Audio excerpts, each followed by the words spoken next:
Hello student, welcome to all e new Shiksha online academy. मैं Vivek Kumar Singh.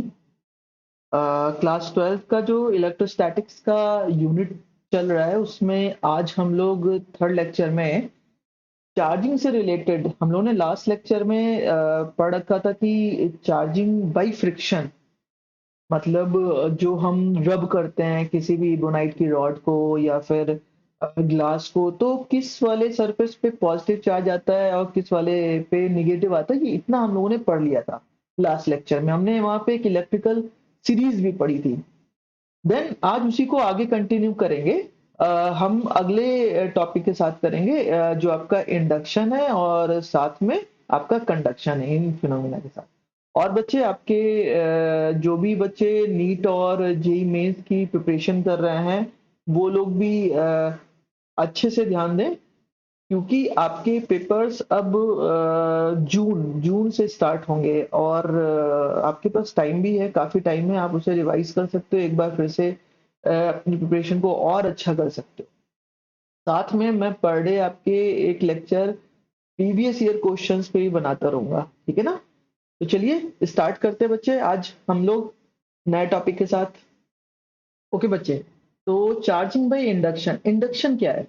Induction बच्चे एक तरीके की फिनोमिना है। मैं एक एग्जांपल लेता हूँ, जैसे होता क्या है कि आपकी मान लो कहीं पे जॉब लगती है, तो उस जॉब में आप तुरंत काम करना नहीं स्टार्ट करते हो, पहले आपका इंडक्शन होता है। इंडक्शन दैट मीन्स आपको वो चीज सिखाई जाती है। और सिखाई कैसे जाती है, वो एक ट्रेनिंग पीरियड होता है, उसमें बिना एक दूसरे के टच किए चीजों को सिखाई जाती है, मीन्स ओरली सिखाई जाती है। तो वो जो फिनोमिना होती है जिसमें सरफेस का कांटेक्ट ना हो, विदाउट कांटेक्ट कोई चीज डेवलप हो रही है या फिर एक्सचेंज हो रही है या कोई चीज सिखाई जा रही है या फिर ट्रांसफॉर्मेशन हो रहा है चीजों का, बिना टच किए, बिना कांटेक्ट के, इस फिनोमिना को कहते हैं बच्चे इंडक्शन। तो मैंने एक आइसोलेटेड कंडक्टर ले लिया है और मान लिया कि इस कंडक्टर पे चार्जेस जो है ना वो बाउंडेड है, इस तरीके से सारे के सारे चार्ज बाउंडेड है। आप ऐसा समझ लो कि इस पे जो नेट चार्ज की वैल्यू है ना, वो नेट चार्ज की वैल्यू है 0। मैं इस तरीके से बना दे रहा हूं।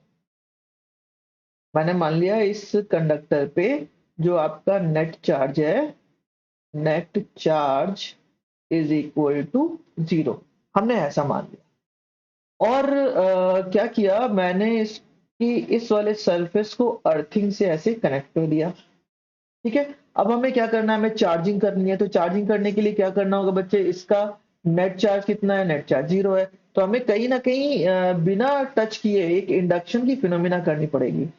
तो ये मान लिया ये पहला प्रोसेस है। देन ये प्रोसेस कन्वर्ट हो रहा है सेकंड में, और इसमें मैंने बिल्कुल सेम यही आइसोलेटेड कंडक्टर ले लिया और इसके पास में एक चार्ज बॉडी लाके इस तरीके से बगल में रख दिया।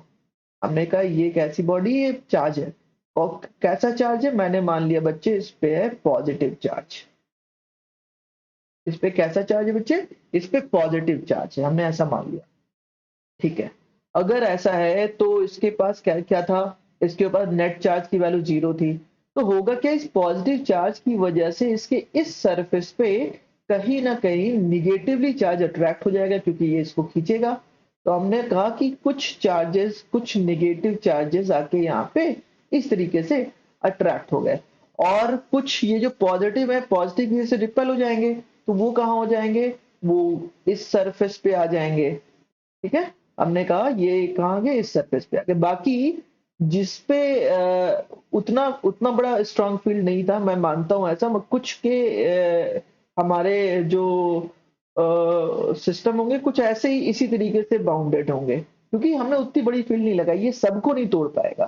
ठीक है, और चार्जेस के या किसी भी बाउंड पॉजिटिव या इलेक्ट्रॉन को तोड़ने की प्रोसेस को, ये जो टूट रहा है किसी एक्सटर्नल फील्ड को, इसे कहते हैं पोलराइजेशन। मतलब चार्ज क्या हुआ यहाँ पे बच्चे, पोलराइज हो गया चार्ज ये। ठीक है ना। तो ये जो फील्ड डेवलप हुई, इस फील्ड में ये वाला सरफेस बिना कांटेक्ट के बच्चे, ये कांटेक्ट में नहीं है। ठीक है, हमने इसके जस्ट बगल में लाके रखा है। ठीक है, विदाउट कांटेक्ट है।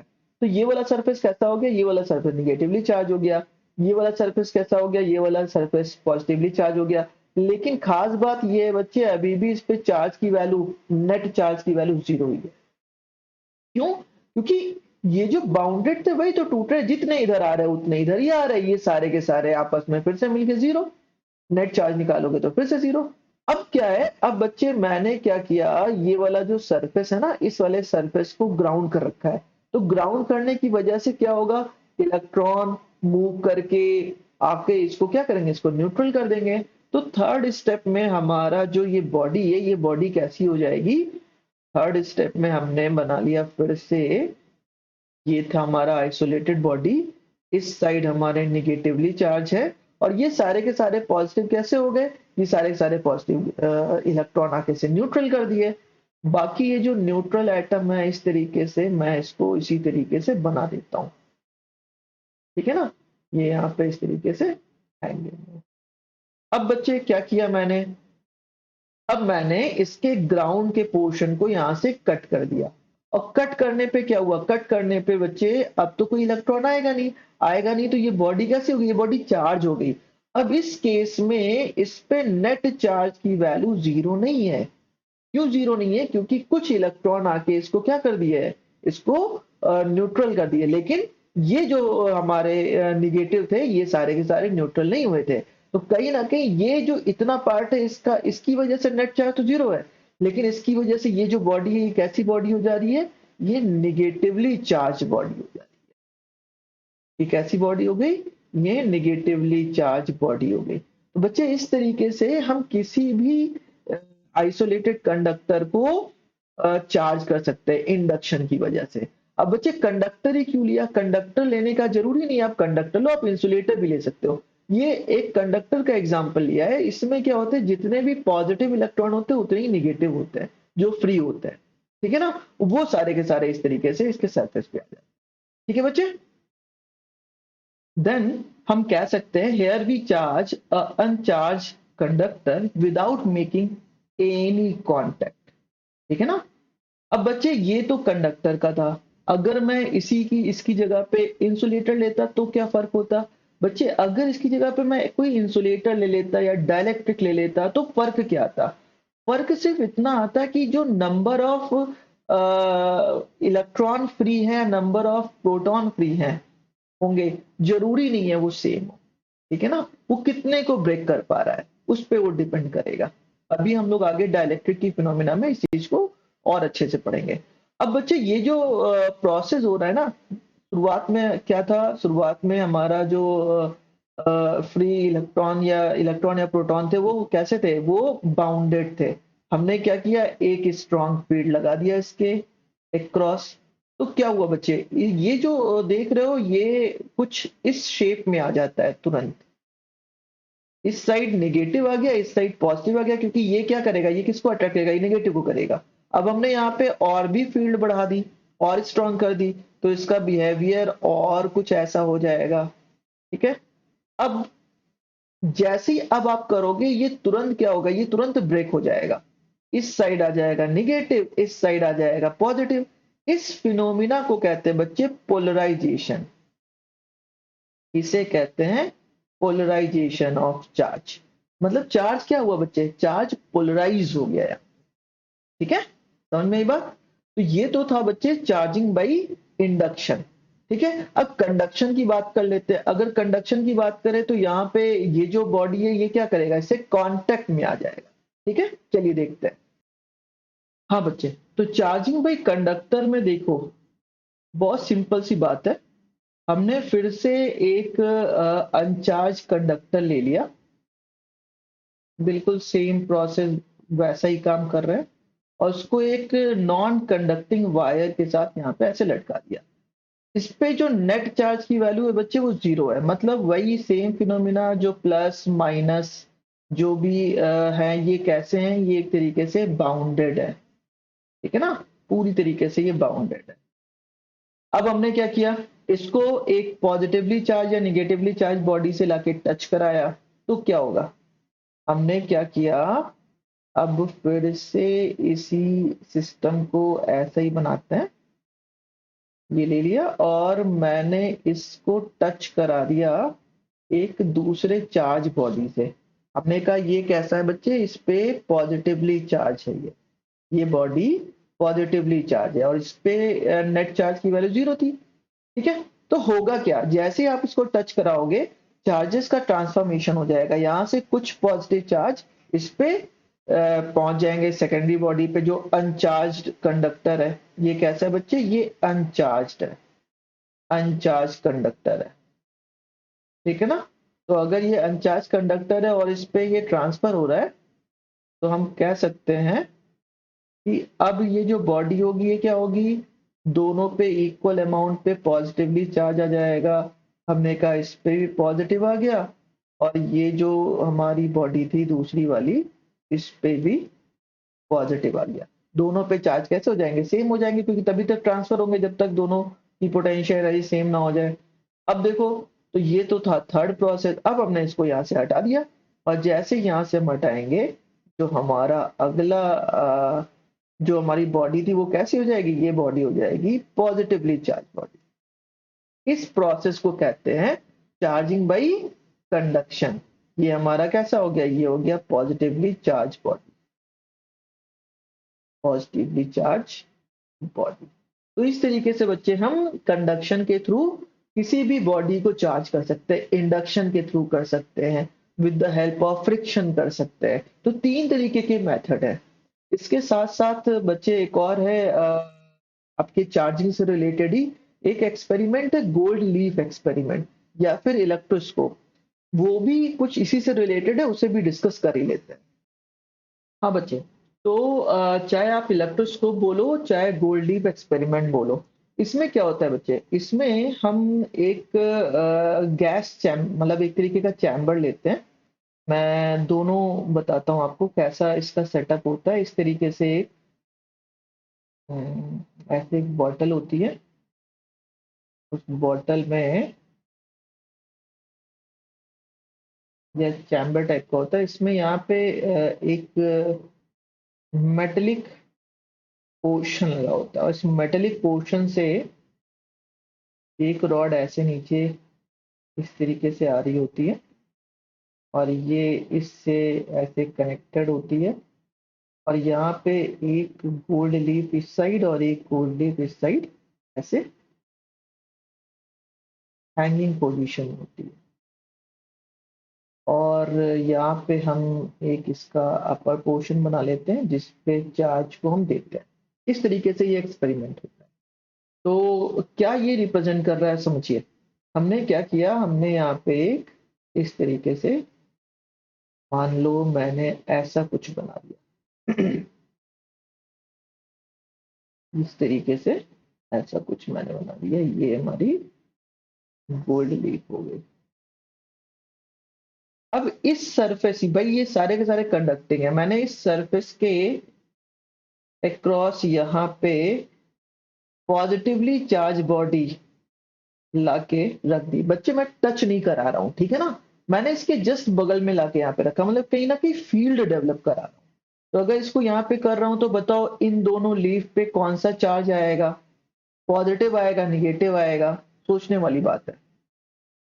तो बच्चे सोचना, ठीक है। मैं यहाँ पे एक्सप्लेन कर रहा हूँ। अगर ये तुम्हारा मान लो पॉजिटिव है और ये पूरी की पूरी इनिशियली क्या था बच्चे, चार्ज की वैल्यू 0 थी, तो जैसे ही हमने इस प्लस चार्ज को यहाँ रखा, सारे के सारे इस पे जो निगेटिवली चार्ज होंगे, निगेटिवली फ्री इलेक्ट्रॉन्स जो होंगे वो कहीं ना कहीं क्या होगा, अट्रैक्ट होगा। और अट्रैक्ट होगा तो वो कहाँ अट्रैक्ट होकर आ जाएगा, वो सारे के सारे इस पॉइंट पे आ जाएंगे। और अगर ये सारे के सारे निगेटिवली चार्ज बॉडी यहाँ आ गया, इलेक्ट्रॉन यहाँ आ गए, तो इस लीफ पे क्या आ जाएगा बच्चे, इस लीफ पे पॉजिटिव चार्ज आ जाएगा। ठीक है, क्योंकि ये क्या करेगा, इसको रिपेल करेगा और रिपेल करेगा तो इसका जो बिहेवियर होगा वो बिहेवियर कैसा हो जाएगा, इसका बिहेवियर कुछ हमें इस तरीके से दिखेगा। हमने ये यहाँ पे गोल्ड लीफ ऐसे ले ली और ये इस तरीके से रिपल्शन को शो करेगा। क्यों, क्योंकि दोनों पे चार्ज कैसा है बच्चे, दोनों पे पॉजिटिव चार्ज है। तो ये कैसा कर रहा है, ये बच्चे एक दूसरे को रिपेल कर रहा है। ठीक है ना, इसमें कौन सा फोर्स है, इसमें फोर्स ऑफ रिपल्शन है। रिपल्शन की वजह से ये दोनों आपस में एक दूसरे को रिपेल कर रहे हैं, दूर हट जा रहे हैं। ठीक है, इस एक्सपेरिमेंट को कौन सा एक्सपेरिमेंट कहते हैं? गोल्ड लीफ एक्सपेरिमेंट कहते हैं। तो ये भी या फिर इलेक्ट्रोस्कोप कहते हैं। यहाँ से हम पता लगा सकते हैं कि कितने इनके बीच में फोर्स जनरेट हो रहा है। बहुत सारी चीजें एक्सपेरिमेंटली हम कर सकते हैं। चलिए ठीक है, तो बच्चे अब हम आ गए रिपल्शन पे। रिपल्शन कह लो या फोर्स ऑफ इंटरैक्शन कह लो, तो कहीं ना कहीं फोर्सेस भी यहाँ पे वर्क कर रहे हैं। तो दो तरीके के फोर्सेस वर्क करते हैं। अगर दोनों के दोनों लाइक चार्जेस हैं, दोनों दो बॉडी पे लाइक चार्जेस है, तो आप कहते हो कि फोर्स ऑफ रिपल्शन काम कर रहा है। अनलाइक होते हैं तो हम कहते हैं कि ये कैसा है, ये एक तरीके का रिपल्शन है। आप ऐसा इसको समझ लो कि दो सेम तरीके के बंदों में कभी पटती नहीं है। भाई आप दोस्ती करो तो अगर आपके जैसा ही नेचर का सामने वाला भी आपका दोस्त होगा, आप दोनों में कभी नहीं पटेगी। उसके डिफरेंट होगा तभी आप दोस्त हो सकते हो। आपके अंदर भी उतना ही एटीट्यूड है, उनके भी अंदर उतना एटीट्यूड है, कभी दोस्त बन ही नहीं सकते, हमेशा झगड़ा करोगे, है ना? तो कहते हैं लाइक चार्जेस जो होते हैं वो उनके बीच में कैसा फोर्स होता है? फोर्स ऑफ रिपल्शन काम करता है। अनलाइक चार्जेस जो होते हैं उनमें कौन सा फोर्स काम करता है? फोर्स ऑफ अट्रैक्शन काम करता है। ठीक है, उससे पहले कुछ हम चार्ज की प्रॉपर्टी को भी पढ़ लेते हैं, ठीक है ना? चलिए आगे आगे बढ़ते हैं। हाँ बच्चे, तो चार्ज जो आप देख रहे हो, इस चार्ज में हमें एक मोस्ट इंपॉर्टेंट फैक्टर पता है कि चार्ज हमेशा क्या होता है? चार्ज हमेशा कंजर्व होता है। ठीक है ना? और उसकी वजह से हम कहते हैं कि ये किसको फॉलो करता है? ये कंजर्वेशन ऑफ चार्ज की प्रॉपर्टी को ये होल्ड करता है। मतलब कहीं ना कहीं कंजर्वेशन का मतलब क्या है? कंजर्वेशन का मतलब है बच्चे, कोई भी आइसोलेटेड चार्ज ना ही जनरेट किया जा सकता है, ना ही डिस्ट्रॉय किया जा सकता है। बात को समझना, मैं इस चीज को एक्सप्लेन करता हूं। देन बच्चे हम कह सकते हैं isolated electric charge can neither be created और destroy, it can only be transferred. वो हमेशा एक बॉडी से दूसरे बॉडी में ट्रांसफर हो सकता है। कहने का सिंपल मकसद है बच्चे कि कोई भी सिंगल चार्ज, ध्यान देना, आइसोलेटेड का मतलब क्या है? सिंगल चार्ज जनरेट नहीं किया जा सकता, ना ही डिस्ट्रॉय किया जा सकता है। ये एक नेचुरल प्रोसेस से हमें पता भी चल सकता है कि यूरेनियम यूरेनियम क्या कैसा मटेरियल है बच्चे? आपको पता है ये एक रेडियो एक्टिव मटेरियल है। इसे आप जैसे ही आप करते हो ना, ये कन्वर्ट होता है थोरियम में, और थोरियम में कन्वर्ट होके क्या जनरेट करता है? 2He4 helium atom. मतलब कहीं ना कहीं ये आइसोलेटेड सिंगल कभी भी जनरेट नहीं होगा, ये हमेशा कैसा होगा बच्चे? पेयर में होगा। ठीक है, तो यहां से दो तरीके की और भी फिनोमिना हम पढ़ते हैं। एक है आपका एनिहिलेशन, एक तो है कि आइसोलेटेड चार्ज कभी ना जनरेट हो सकते हैं ना ही डिस्ट्रॉय हो सकते हैं। वो हमेशा कैसे होंगे बच्चे? एनिलेट करेंगे, कैसे? पेयर वाइज, और पेयर वाइज जनरेट भी करेंगे। मतलब इलेक्ट्रॉन और प्रोटॉन दोनों आपस में मिलके क्या करेंगे? एनिलेट कर जाएंगे, खत्म हो जाएंगे, डिस्ट्रॉय हो जाएंगे। इस प्रोसेस को कहते हैं बच्चे एनिहिलेशन। ठीक है, तो एनिहिलेशन में क्या होता है? हमने एक इलेक्ट्रॉन लिया, हमने एक प्रोटॉन लिया। ये कुछ ऐसा होता है कि मान लो एक इलेक्ट्रॉन इधर से आ रहा है, एक प्रोटॉन इधर से आ रहा है, बहुत तेज स्पीड होती है, और आके यहाँ पे टकरा के क्या होता है? बूम, क्या कर दिया? एनर्जी जनरेट कर दिया आपस में टकरा के। तो वही सेम प्रोसेस बच्चे, जब ये दोनों आपस में मीट करते हैं तो मीट करके फोटोन जनरेट करते हैं। कौन सा फोटोन? गामा फोटोन हम कहते हैं। ठीक है, ये हमारा क्या है? ये गामा फोटोन है, गामा फोटॉन्स। इस प्रोसेस को कहते हैं बच्चे एनिलेशन, कि ये दोनों के दोनों पार्टिकल क्या थे? आपस में मिलके एनिलेट कर गए, डिस्ट्रॉय कर दिए। ठीक है ना? इस प्रोसेस को क्या कहते हैं? एनिलेशन कहते हैं। बिल्कुल ऐसे ही पेयर प्रोडक्शन भी है। पेयर प्रोडक्शन में क्या है बच्चे? जैसे ये एनिलेट कर रहे हैं वैसे ही पेयर में इनका प्रोडक्शन होता है। एक मैंने क्या किया, एक हैवी मटेरियल ले लिया, प्लेटिनम, और इस पे मैंने गामा रेस की बम्बार्डिंग की। तो अकॉर्डिंग टू आइंस्टाइन, आइंस्टाइन साहब ने कहा कि ये गामा रे जब इस प्लेटिनम पे इंसिडेंट करता है, मान लो ये मटेरियल है आपका प्लेटिनम, और इस पे हमने फोटोन को इंसिडेंट कराया, तो क्या होता है? ये इसको एब्जॉर्ब कर लेता है, और एब्जॉर्ब करने के बाद किस में कन्वर्ट हो जाता है बच्चे? ये तो एनर्जी है, ये तो एनर्जी है, E is equal to H nu, और वो इसके अंदर एक इलेक्ट्रॉन और एक प्रोटॉन में कन्वर्ट हो जाता है। मतलब जैसे इस पे बम्बार्डिंग कराओगे तो वैसे ही एक इलेक्ट्रॉन और एक प्रोटॉन जनरेट हो जाएंगे, प्रोड्यूस हो जाएंगे। ये हमेशा पेयर में होंगे, ये बात ध्यान रखना।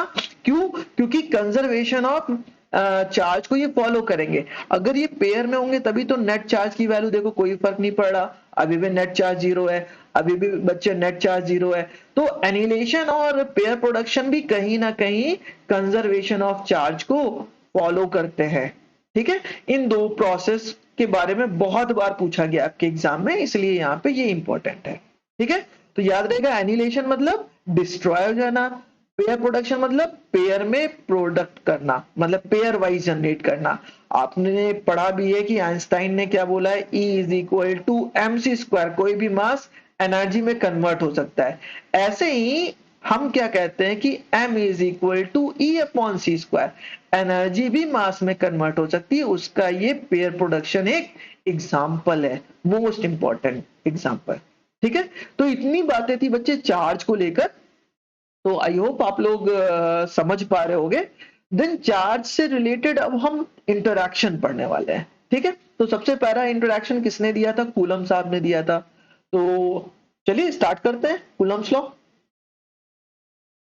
तो बच्चे कूलम्स लॉ ने क्या कहा? कूलम्स लॉ के अकॉर्डिंग जो मान लो दो बॉडी है, चलिए पहले समझ लेते हैं।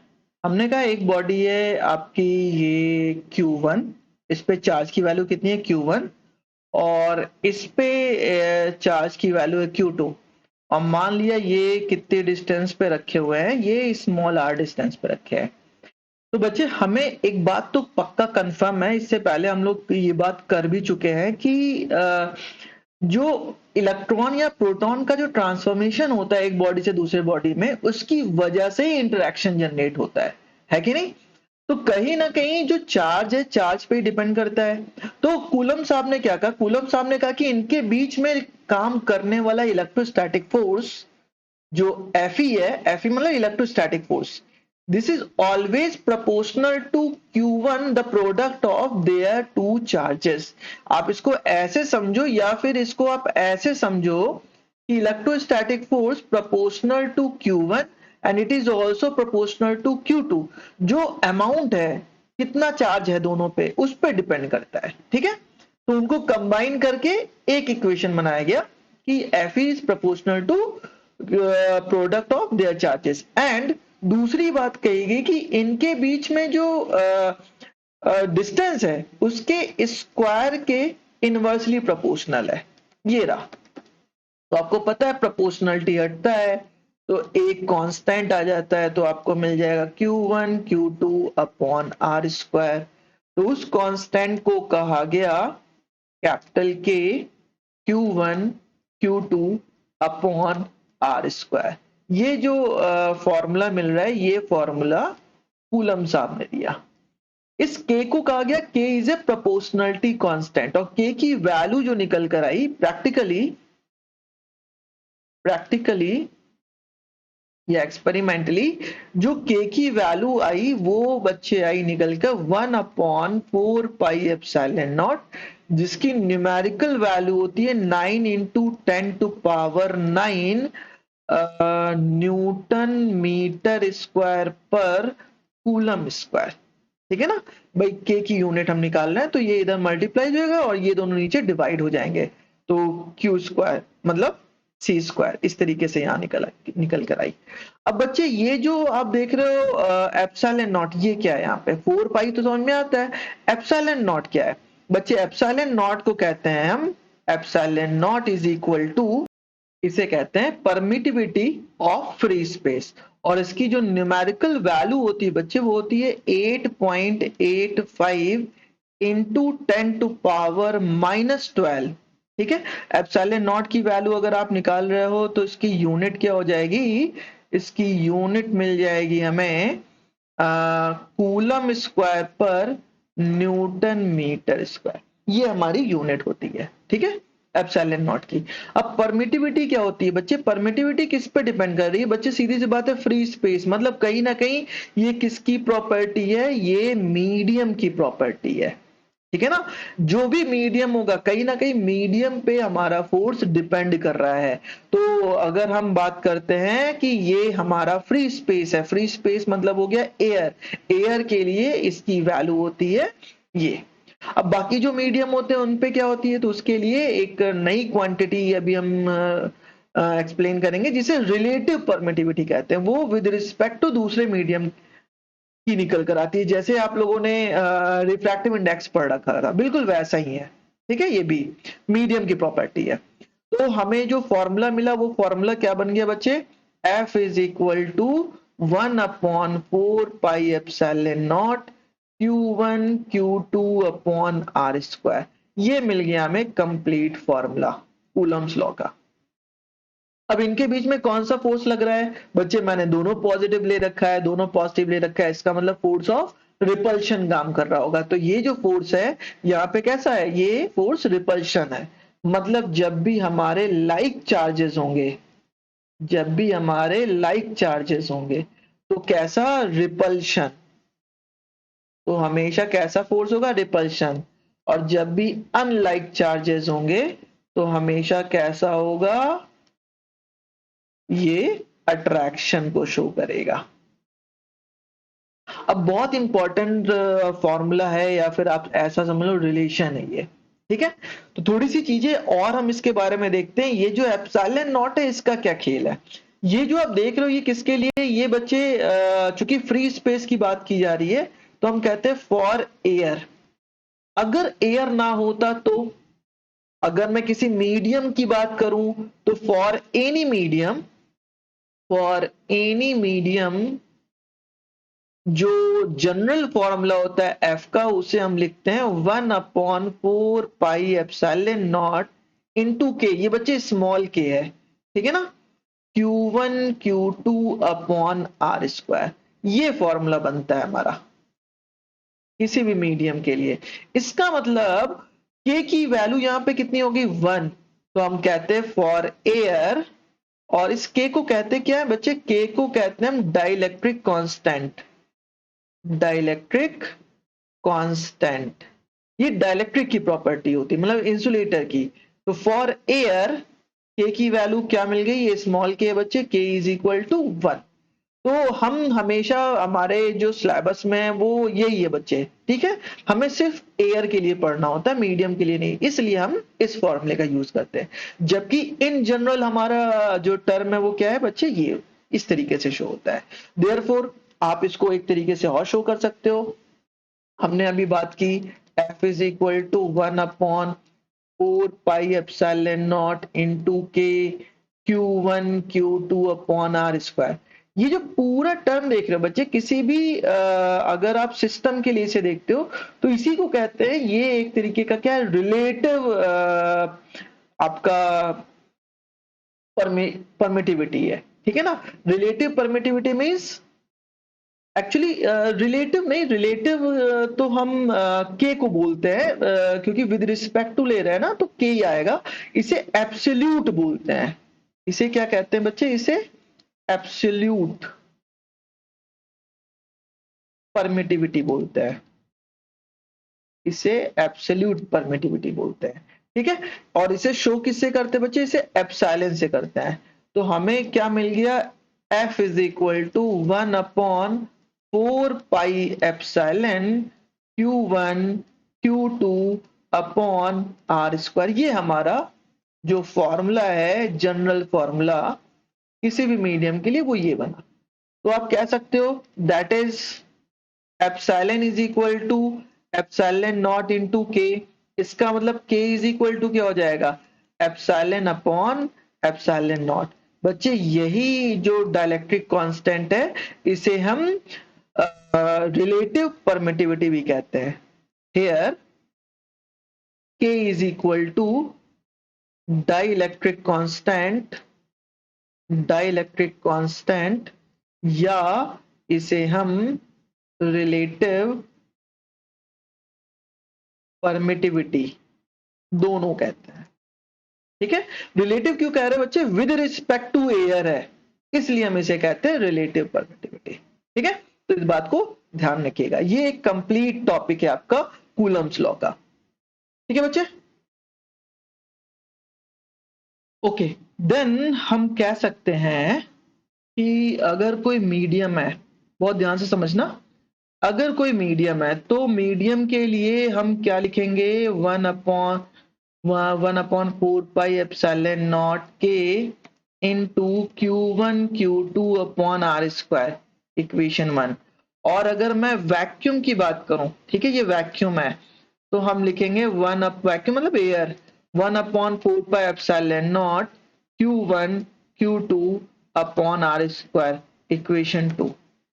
देन अगर हम इसका रेशियो लें तो हमें क्या मिल जाएगा, हमें रेशियो मिल जाएगा। हम क्या कर रहे हैं, हम इसकी जगह एप्सिलॉन यूज कर लेते हैं, ठीक है ना, वो ज्यादा ठीक रहेगा।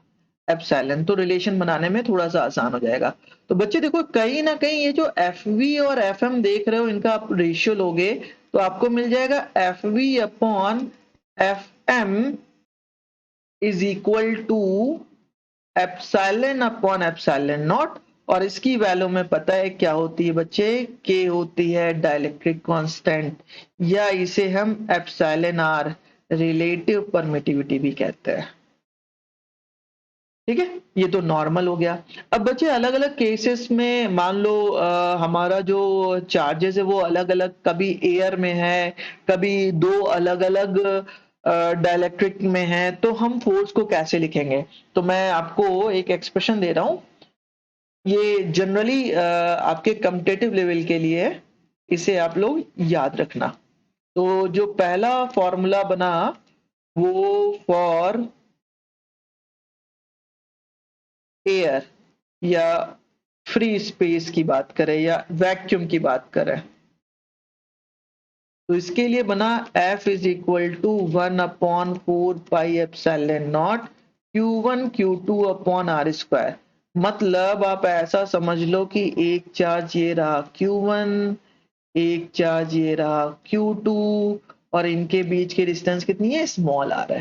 ठीक है, तो इसके लिए ये फॉर्मूला। सेकंड, अगली बात, अगर आप इसको मीडियम में ले आओ, किसी मीडियम की बात करें, मतलब फॉर मीडियम, मैंने क्या किया, एक मीडियम ले लिया इस तरीके से। ये एक मीडियम है जिसका डाइलेक्ट्रिक मान लेते हैं, ये एक डाइलेक्ट्रिक है। डाइलेक्ट्रिक बच्चे एक तरीके का इंसुलेटर होता है। एक चार्ज यहां ले लिया, एक चार्ज यहां ले लिया, ये हो गया Q1, ये हो गया Q2, और ये डिस्टेंस हो गई R, जबकि डाइलेक्ट्रिक कांस्टेंट K है। तो आप क्या बोलोगे, आप बोलोगे F is equal to 1/4 pi epsilon naught K Q1 Q2 upon R²। ये था। ठीक है, ऐसे बच्चे एक थर्ड केस में बना रहा हूं, बहुत ध्यान से देखना। मैंने एक तो ले लिया वैक्यूम में चार्ज को, ठीक है, Q1, और दूसरा ले लिया अगेन वैक्यूम में, और इसके बीच में एक डाइलेक्ट्रिक लाके रख दिया। इसके बीच में मैंने एक डाइलेक्ट्रिक लाके रख दिया, ये रहा।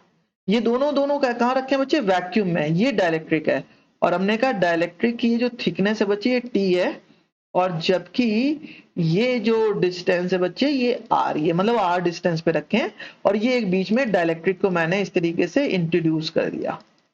देन जो फोर्स की वैल्यू होगी वो क्या होगी, ठीक है, तो फोर्स की वैल्यू हो जाएगी बच्चे, बहुत हल्का सा चेंज, फोर्स हो जाएगा 1/4 pi epsilon naught Q1 Q2 upon R-T plus T under root K का होल स्क्वायर, अगर बीच में हम T थिकनेस के डाइलेक्ट्रिक को इंट्रोड्यूस करते हैं तो। ठीक है, ऐसे ही बच्चे फोर्थ केस, एक लास्ट केस है कि अगर मैं दो अलग अलग डाइलेक्ट्रिक में इसको रखता हूं चार्ज को, तो मतलब मैंने दो अलग अलग डाइलेक्ट्रिक ले लिए, ये एक डाइलेक्ट्रिक मीडियम है, मैंने कहा ये डाइलेक्ट्रिक कांस्टेंट K1 है, और ये दूसरा है, मैं इसे इस तरीके से शो कर देता हूं लाइन को, इसका डाइलेक्ट्रिक कांस्टेंट K2 है। एक चार्ज यहां रखा है, एक चार्ज यहां रखा है, इस पे चार्ज की वैल्यू है Q1, इस पे चार्ज की वैल्यू है Q2, और ये डिस्टेंस है बच्चे स्मॉल r। तो फोर्स की वैल्यू क्या होगी, F की वैल्यू क्या होगी? तो इसके लिए हमें देखो, हमें इसकी डिस्टेंस, मान लो ये कितना है डिस्टेंस पे R1, ये तो पूरा ठीक है। अब इसे मान लिया कि ये कितने में, ये R2 में है। तो ऐसे में इस R1 में कौन सा डाइलेक्ट्रिक कांस्टेंट है, K1। R2 लेंथ में कितना है, K2। तो जो F की वैल्यू हो जाएगी बच्चे, ये हो जाएगी 1/4πε0 Q1 Q2 upon R1 under root K1 plus R2 under root K2 का होल स्क्वायर। ये मिल जाएगा हमें फोर्स की वैल्यू, जब भी कभी दो मीडियम के बीच में हमारा चार्ज R1 और R2 डिस्टेंस में रखा हो। तो कूलम्स लॉ के ये बहुत ही इंपॉर्टेंट फैक्टर हैं, ये चारों पॉइंट बच्चे, ठीक है, जिसमें से थर्ड और फोर्थ पॉइंट जनरली आप लोग नहीं पढ़ते हो। बहुत ही सिंपल है, आप इसे याद रखना, ठीक है। चलिए फिर आज इतना ही करते हैं, कल मिलते हैं अगले लेक्चर के साथ, इसी के वेक्टर फॉर्म को कंटिन्यू करेंगे। ओके बच्चे।